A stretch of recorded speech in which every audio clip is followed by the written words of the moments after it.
Hey guys, Kevin Cross here, Keller Williams Realty and the Alaska Real Estate Exchange, Alaska's largest network of real estate investors, here to bring to you the top 5 reasons your investment property did not sell. There's nothing more frustrating than putting an opportunity out on the market, expecting a huge reply from buyers everywhere, and then it fall flat, just end up dead. Having sold investment properties for over 10 years, having owned multiple investment properties, flip properties, and having worked with hundreds, if not thousands of sellers, I will tell you there are 5 reasons why your income property did not sell. Number 1, you didn't know your numbers. Now, you may know your numbers regarding how much money it makes you and how good of an investment is for you, but do you know the numbers that a buyer would need in order to make a good decision? Did you convey those numbers? Did you have the utility expenses, vacancy factors, reserves, how much you've spent on capital expenditures? Is all that information put together so that a buyer has all that they need in order to make a necessary decision? Second, regarding those numbers is, do you know the numbers for a buyer purchasing that property regarding the kind of financing your property qualifies for? If it's an FHA or a VA, fourplex or under, if it costs a buyer as much to live in it and own it as it would to rent it, it's not a good investment. There needs to be some cost savings there. They've got management expenses. They've got a headache. Listen, if you're a rent tenant, everybody else just takes care of everything. But if you're going to own it, there's some risk involved in there, and it's got to be a cost savings versus renting. Okay, so know your numbers, market it, and know the buyer's numbers, which are actually just as important. Okay, 2. Not knowing the financing options. This kind of falls on number 1, which is not knowing your numbers. You need to know the financing options for your building. If you're residential fourplex and under, there's FHA, there's VA, there's conventional. Do you know what loans are available to purchase your property and what challenges you will have? Do you know what market that you'll be attracting?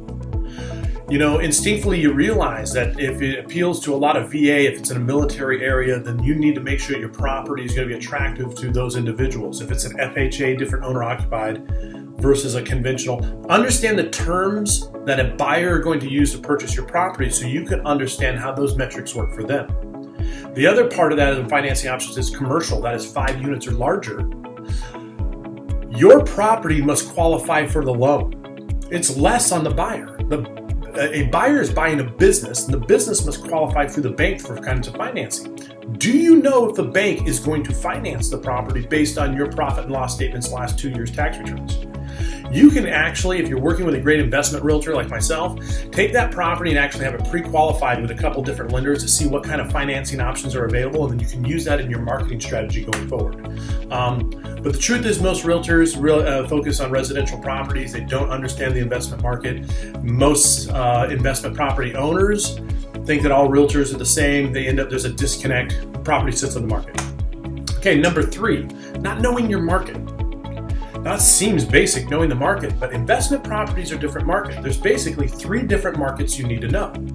You need to know the market for your investment property, and that is have other like-kind properties sold. That's the most basic, and that's where most people begin it in. But 2, what is the market for your type of tenant? That is, if you're a class A, B, or C, is that market going up or is it going down? What are the demographics that your property attracts, knowing that, hey, what is the likelihood this property will continue to sustain its value and then will continue to be rentable? And the third kind of market you need to look like, so you need to know the rental market of the properties around you in regards to your current rents. See, you can have rents either too high, which buyers can think this is artificial. These people on 1 year leases, and as soon as these leases come through, I'm going to be negotiating all these because I've called the properties around me, and there's no reason that this building should be renting out $200 and $300 more than all the other people in the neighborhood with similar buildings. On the other side of that spectrum, you can have your rents being too low, which means it doesn't look like a very good investment. And if I go in and try to jack up rents $300-400 a month, is that going to have a pushback effect? Am I going to lose tenants? So believe it or not, you can have you can have your rental income on the far ends of the spectrum that could create issues. So knowing your market as far as properties that have sold, the demographics of your tenants that you're attracting, and the stable average rental basis that individuals are running their numbers on is going to do you a huge service in getting that property sold. Additionally, here's something that we do that most people don't. You got to target market investors. You got to realize that when someone's buying a property that brings in income, they're buying a business they happen to live in, or they're buying a business period if it's 5 units or above. Okay? And that means if you're buying a business, when you're target marketing investors, you got to have all your information. You got to have all your vital statistics. You got to have everything together. It is important to have pictures, but it's more important to have the math. Okay? The language of business is numbers, and know your numbers. So many properties that hit the market do not have extensive market data. They don't have the type of financing. They have all that. Listen, they completely forgot their target market investors. By the way, the Real Estate Exchange, Keller Williams, our group, we are Alaska's largest network of real estate investors. We push investment properties through here. Probably 30% of our inventory never even hits the MLS because we have backlogs of buyers looking for great deals. And when you communicate the language of business, which is numbers, we get our properties sold really quick. Finally, not prepping your property for sale. That's number 5. This is critical. Just because it makes lots of money doesn't mean that somebody wants to inherit your garbage. And what I mean by literal garbage. Your common areas and the things that you control as a landlord have to be immaculate. Now listen, I can understand the units being a little beat up because not all tenants take care of properties the same way homeowners do. But are your common areas really clean? Is the exterior clean? Do the windows open and close properly? The health and life safety issues? I understand stained carpet. I understand dirty walls. That kind of stuff investors can see through because they know security deposits, rents will take care of that. But if your common area, the area and your laundry room, if your laundry room is so dirty that your clothes get dirtier doing laundry in it, you've got issues. Your common areas, your boiler room, the things you control as a landlord should look really nice. If it's a 4-plex, paint the walls, wash them down, hang some photos.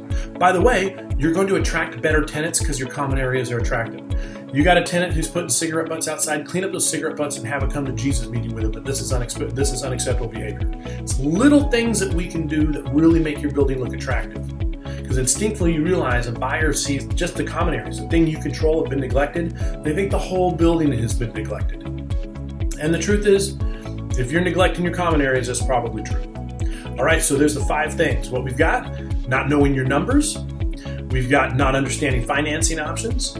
We have not knowing your market, not target marketing to investors. And then 5, not prepping the building for sale.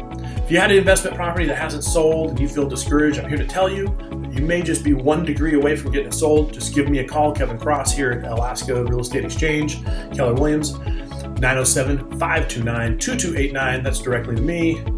Let me come take a look at your property. We got your back. I look forward to helping you be wildly prosperous. Have a great day.